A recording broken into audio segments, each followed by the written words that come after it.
Good day, gentlemen and ladies. As you can see behind me, it's pretty cold.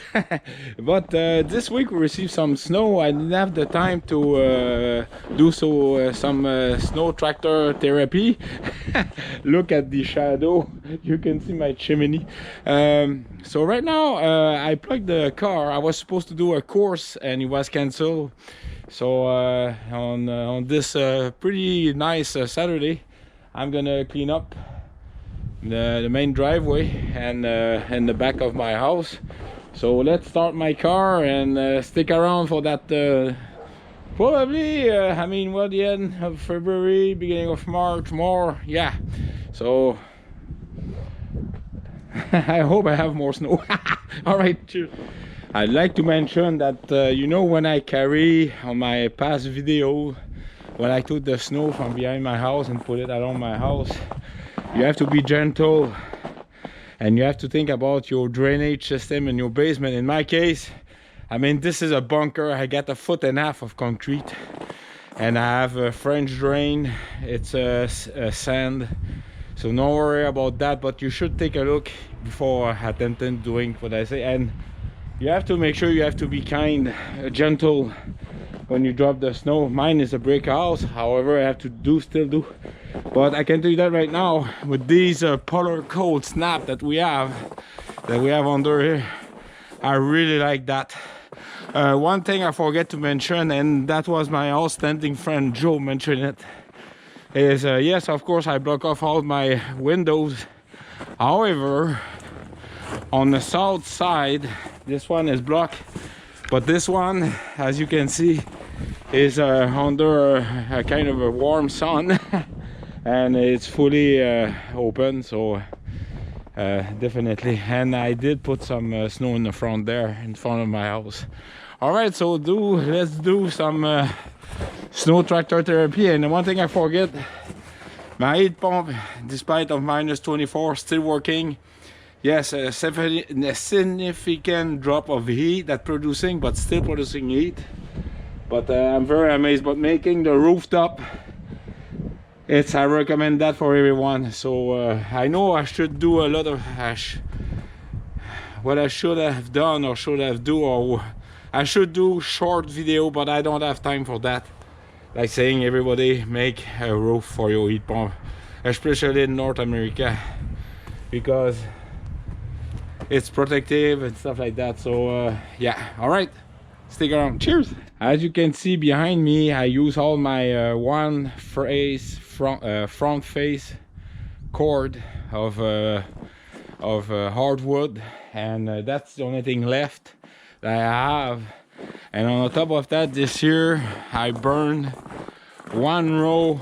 You remember that row was in front of my softwood, and one complete row, which is the equivalent roughly of 2 trailers. So and again, this year I was only mainly using my stove when it was colder than minus let's say 18 Celsius, when I lost power. This year I lost power twice, and it was very windy. It was only -10 or -5 when it was windy, but I still light up the stove.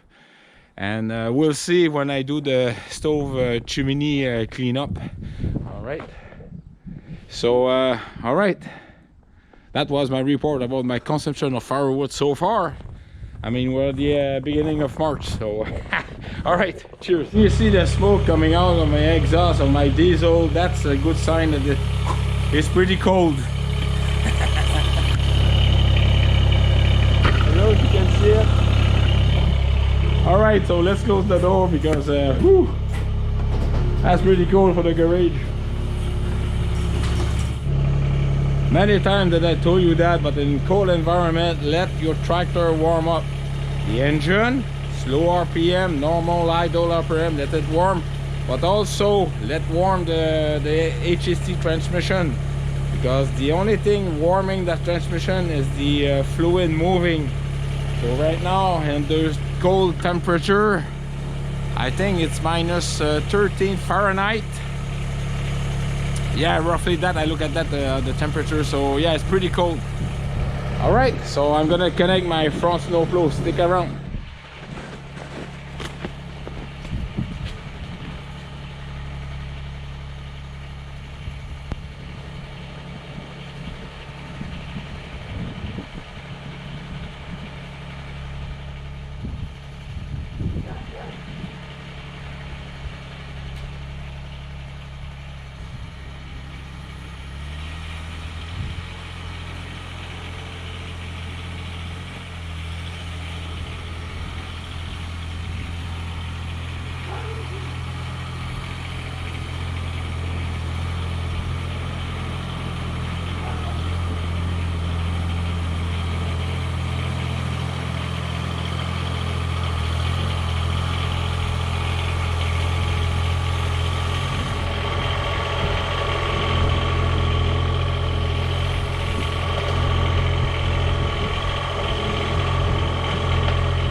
Alright folks, my camera froze.